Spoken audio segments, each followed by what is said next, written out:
नमस्कार, आप देख रहे हैं खबर तो समझिए और मैं हूं आपके साथ विभा उपाध्याय। भारत का ऑपरेशन गंगा जारी है और छात्रों को लगातार भारत लाया जा रहा है, जिसमें बिहार के भी कई छात्र हैं। दिल्ली और मुंबई से पटना लौटे छात्रों का एयरपोर्ट पर मंत्रियों ने स्वागत किया। यूक्रेन से बिहार लौटे इन छात्रों के चेहरे पर खुशी देखते ही बन रही है। बिल्कुल बना के देना चाहिए।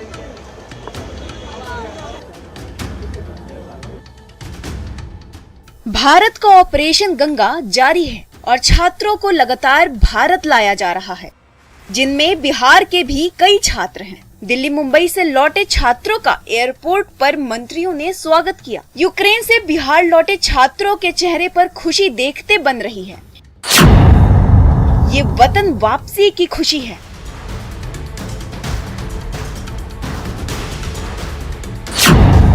ये खुशी है अपनों से मिलने की।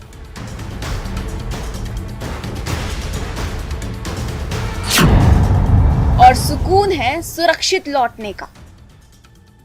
ऑपरेशन गंगा के तहत यूक्रेन से छात्रों की वापसी का सिलसिला जारी है।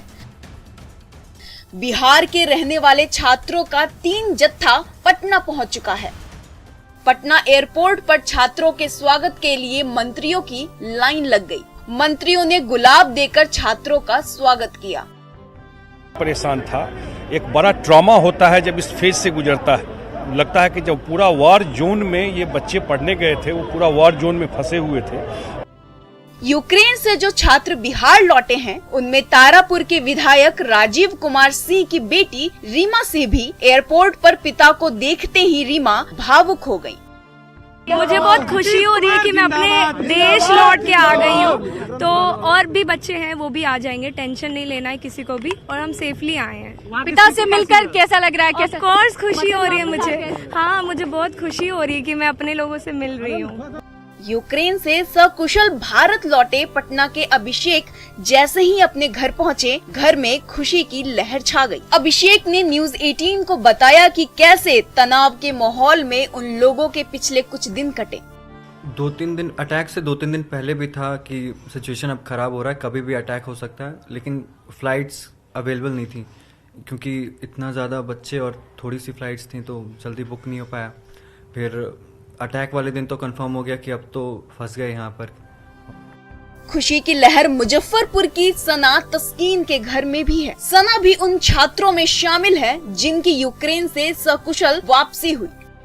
अपने देश में लौटने के बाद जैसा फील होता है वैसे ही हो रहा है। अपना घर लौट आए, इतनी मुसीबतों के बाद आ गए हैं तो बहुत अच्छा लग रहा है। अब हम लोग सिक्योर हैं, हमें किसी चीज की टेंशन की नहीं है। वहाँ बहुत ज्यादा पैनिक हो रहा था कि हमारे साथ कुछ भी हो सकता है, पर नहीं, अब सब सही है।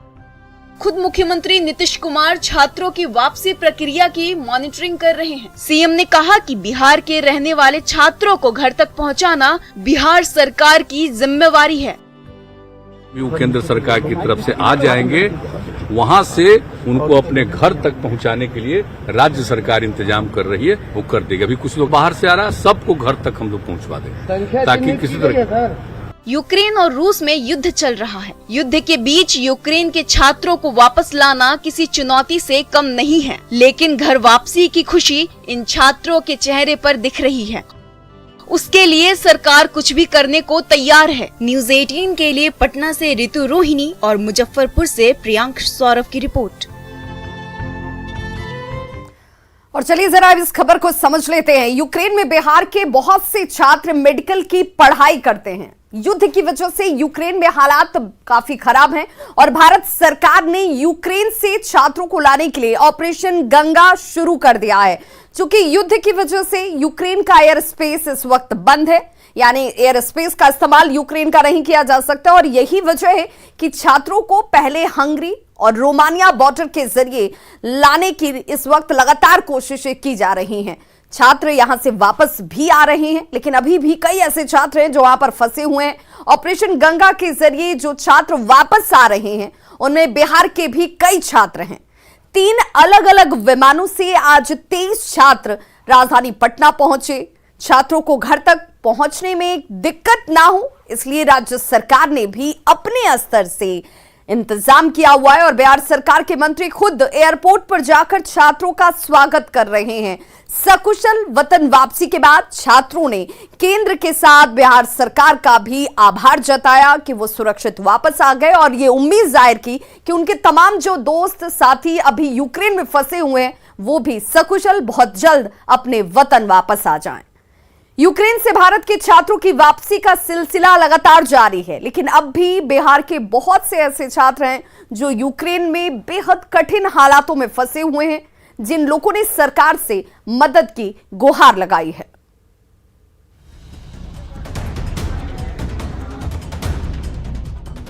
यूक्रेन के हालात कैसे हैं और वहां रहने वाले छात्र किन मुश्किलों का सामना कर रहे हैं, इन तस्वीरों में देखिए। एक तरफ धमाके की आवाज और दूसरी तरफ जान बचाने की जद्दोजहद। ये एक बंकर की तस्वीर है जहां एक साथ सैकड़ों छात्र किसी तरह समय बिता रहे हैं, लेकिन सभी की सभी इतने खुशनसीब नहीं कि बिहार के कुछ छात्र तो ऐसे हालात में फंसे हैं जहां लाइट तक नहीं है और ना ही कोई और सुविधा है। यूक्रेन की सरकार ने इनके लिए एक रेस्क्यू ट्रेन की व्यवस्था की थी, लेकिन किसी कारणवश ट्रेन का इंतजाम नहीं हो पाया, जिसकी वजह से इनकी परेशानी और ज्यादा बढ़ गई। उन छात्रों की स्थिति तो और खराब है जो किसी तरह से बॉर्डर पर पहुंच गए, लेकिन उनकी किसी अधिकारी से बात नहीं हो पा रही है। ऐसे ही एक छात्र ने रो रो कर अपना दुख जताया। हम 10 घंटे से अभी इंतजार कर रहे हैं इस बॉर्डर पे, लेकिन हमें कोई नहीं निकाला है। कोई भी ऑफिशियल हमसे कांटेक्ट नहीं किया। कितना संभालेंगे अपने जूनियर्स को, संभालते संभालते अब कितना संभाले। दोपहर के 2 बजे कल से निकले हैं, अभी तक कोई कांटेक्ट नहीं हुआ। इससे अच्छा तो मर जाते हैं हम लोग। यूक्रेन में फंसे छात्रों में पटना का ऋषभ मिश्रा भी है। ऋषभ मिश्रा उसके साथ ही किसी तरह बॉर्डर तक पहुंच तो गए, लेकिन वहां उन्हें कोई मदद नहीं मिल पा रही है। ऋषभ ने वीडियो जारी कर मदद की गुहार लगाई है। 24 घंटे से और आप कहें कि 48 घंटे यहाँ पड़े हुए हैं बिना खाए पिए हुए यूक्रेन बॉर्डर को क्रॉस करने के लिए। ठंड में टिकट रहे हम लोग, बहुत ठंड है। ना हमारे पास जाने की सुविधा टॉयलेट के लिए। रात भर हम लोग खुले आसमान में बिता रहे हैं। नवादा के मौजम और उसके दोस्त पोलैंड यूक्रेन बॉर्डर की शेहिनी बॉर्डर पर पिछले 3 दिन से फंसे हुए हैं, जिन्हें दूसरी कंट्री में जाने के लिए परमिशन नहीं मिल पा रही है। और हमारी सिचुएशन अभी ये है कि ना हम पोलैंड जा सकते हैं ना रोमानिया जा सकते हैं। हर जगह से न्यूज़ आ रही है कि border has been barred for Indians और एनी फॉरेनर्स। हम लोग कल क्राकोविच बॉर्डर भी गए थे, बट वहाँ पे सिचुएशन इतना क्योटिक था कि आपका दिल दहल जाएगा उसे। यही हाल झाझा के रहने वाले विश्वजीत कुमार का भी है। विश्वजीत और उनके दोस्त पोलैंड बॉर्डर पर पहुंच चुके हैं, लेकिन वहां कोई मदद करने वाला नहीं है। विश्वजीत ने भारत सरकार से मदद की गुहार लगाई है। अब फिर कुछ देर के बाद अभी यहाँ तुरंत शाम होने वाली है, शाम हो जाएगी, ठंड हो जाएगी और ठंड में हम लोग कैसे रात गुजारेंगे। ना हम लोग के पास खाने का चीज़ है, ना हम लोग के पास कंबल है, ना हम लोग के पास कुछ भी सामान नहीं है। हम लोग अब बिल्कुल मतलब असहारा फील कर रहे हैं। शेखपुरा के आशीष आनंद भी यूक्रेन में फंसे हुए हैं, जिसने वीडियो कॉल करके घर वालों को अपनी परेशानी बताई। छात्रों की ये परेशानी बताने के लिए काफी है कि अभी भी यूक्रेन में ऐसे बहुत से छात्र फंसे हुए हैं जिन्हें जल्द से जल्द मदद की दरकार है। Bureau report, news 18। तो जिन हालातों में ये स्टूडेंट इस वक्त वहां फंसे हुए हैं उसका अंदाजा लगा पाना भी बेहद मुश्किल है। चलिए जरा खबर को समझ लेते हैं। ऑपरेशन गंगा के तहत रविवार 3 बजे तक 709 छात्र जो हैं यूक्रेन से भारत लौट चुके हैं, लेकिन यूक्रेन में अभी भी तकरीबन 20,000 भारतीय छात्र जो हैं मौजूद हैं, जिन्हें लाने के लिए भारत सरकार हर संभव इस वक्त तो कोशिश कर रही है, लेकिन भीषण युद्ध की वजह से कई दिक्कतें सामने आ रही हैं, जिनमें छात्र थोड़े जरूर परेशान हैं, लेकिन सरकार किसी भी हाल में इन छात्रों को वापस लाएगी। ये विश्वास और भरोसा भारत सरकार लगातार दे रही है कि हम किसी भी सूरत में इन सभी छात्रों को, भारतीय नागरिकों को वहां से सुरक्षित अपने वतन लेकर आएंगे। रुक करेंगे दूसरी खबर का। शराब तस्करों के खिलाफ ड्रोन का इस्तेमाल अब रंग दिखाने लगा है। जी हां, दरभंगा में ड्रोन की मदद से पुलिस ने देसी शराब के अड्डों को पकड़ा और अवैध देसी शराब को नष्ट किया। दरभंगा के एपीएम अशोक पेपर मिल थाना क्षेत्र में ड्रोन कैमरा की मदद से शराब के ठिकानों का पता लगाया गया। पुलिस को इसमें बड़ी सफलता भी मिली। ड्रोन ने शराब के ठिकानों की जो तस्वीर पुलिस तक पहुंचाई, वहां पुलिस भी तुरंत पहुंच गई। जंगल और वीरान इलाके में शराब निर्माण के खेल का पता लगाया गया। यहां पहुंचकर पुलिस ने भारी मात्रा में देसी शराब को नष्ट किया। शराब की कई भट्टियों को ध्वस्त किया गया। ड्रोन की मदद से शराब तस्करों पर पहरे से जिले के अवैध शराब कारोबारियों के बीच हड़कंप है। जब से शराब तस्करों पर लगाम लगाने के लिए दरभंगा में ड्रोन भेजा गया है, पुलिस लगातार शराब निर्माण के अवैध धंधों पर चोट कर रही है। पुलिस का साफ कहना है कि शराबबंदी को सख्ती से लागू कराने को लेकर अब दरभंगा जिला पुलिस अलर्ट है। इसमें ड्रोन का भी पूरा साथ मिल रहा है, इसलिए जिले में अब शराब तस्करों की खैर नहीं।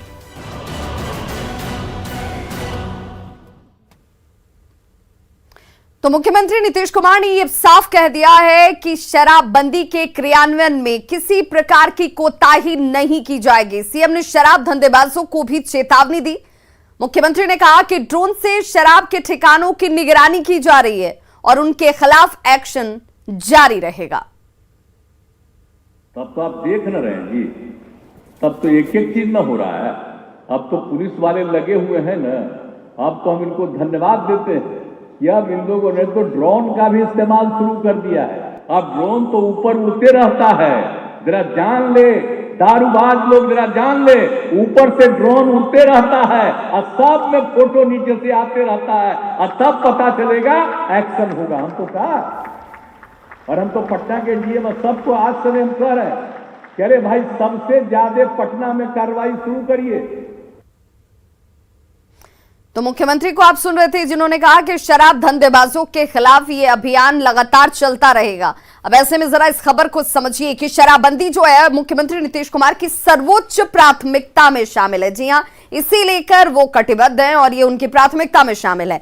सीएम के निर्देश के बाद शराब पकड़ने के लिए अत्याधुनिक टेक्नोलॉजी का इस्तेमाल भी अब किया जा रहा है। शराब पकड़ने के लिए स्कैनर से लेकर ड्रोन और अब हेलीकॉप्टर तक का इस्तेमाल शुरू हो चुका है। ड्रोन से मिल रही तस्वीरों के जरिए काफी मदद पहुंच रही है और ड्रोन से जो तस्वीरें मिलती हैं उसकी मदद से शराब भट्टियों को उसी वक्त ध्वस्त कर दिया जाता है। यानी कि अब सिर्फ जमीन से नहीं, आकाश से भी निगरानी हो रही है। और ऐसे में उन शराब तस्करों को एक बार फिर से मुख्यमंत्री नीतीश कुमार ने चेतावनी देते हुए कहा कि अब आपकी खैर नहीं है।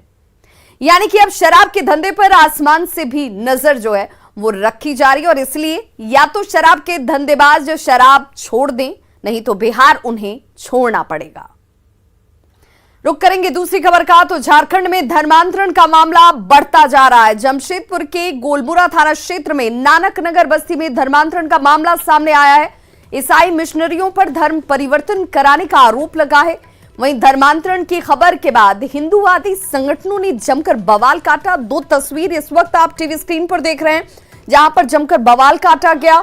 घर में लगे पोस्टर को फाड़कर आग के हवाले कर दिया गया और इस दौरान हिंदूवादी संगठनों ने घंटों हंगामा और आगजनी किया है। जानकारी के लिए उस घर में मिशनरी का कार्यालय, जैसे ही ये जानकारी उन लोगों को लगती है, उसके बाद मिशनरी का कार्यालय यहां संचालित हो रहा है। यहां पर बड़ी संख्या में हिंदूवादी संगठन के लोग पहुंचे। आपको बता दें कि ईसाइयों का कल से धर्मांतरण पर्व की शुरुआत हुई है, जो 40 दिनों तक चलने वाला है और इसी कड़ी में यहां पर कार्यक्रम आयोजित किया गया था, जिसमें बड़ी संख्या में लोगों को धर्मांतरण कराने की योजना थी। बताया यह भी जा रहा है कि गरीब और असहाय लोगों को दिग्भ्रमित कर, पैसों का लालच देकर और इलाज के नाम पर धर्मांतरण कराने का प्रयास किया जा रहा था। दूसरा मामला पाकुड़ का है। पाकुड़ के हिरणपुर के रामाकुंडा में कुछ दिनों से लगातार धर्मांतरण का मामला सामने आ रहा था।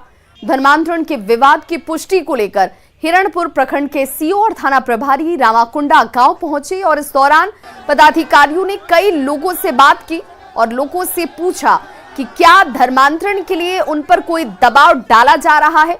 मामले में कई तरह की जानकारी लोगों से ली गई है और जल्द ही रिपोर्ट जो है वो सीनियर अधिकारियों को सौंपी जाएगी।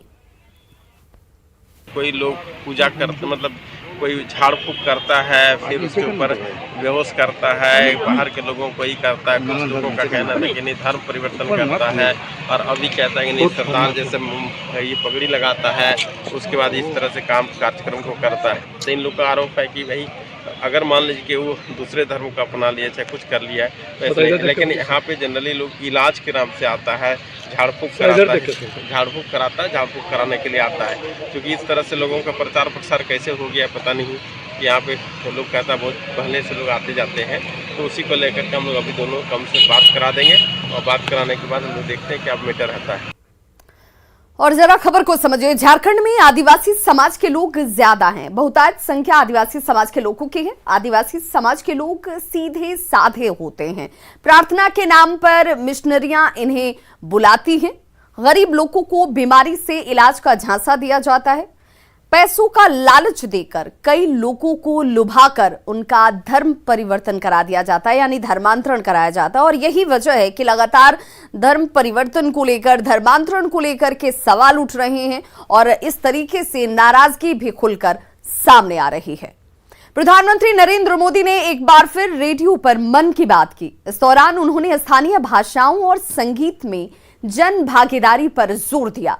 साथ ही देश भर में चलाए जा रहे स्वच्छता मिशन के बारे में बताया।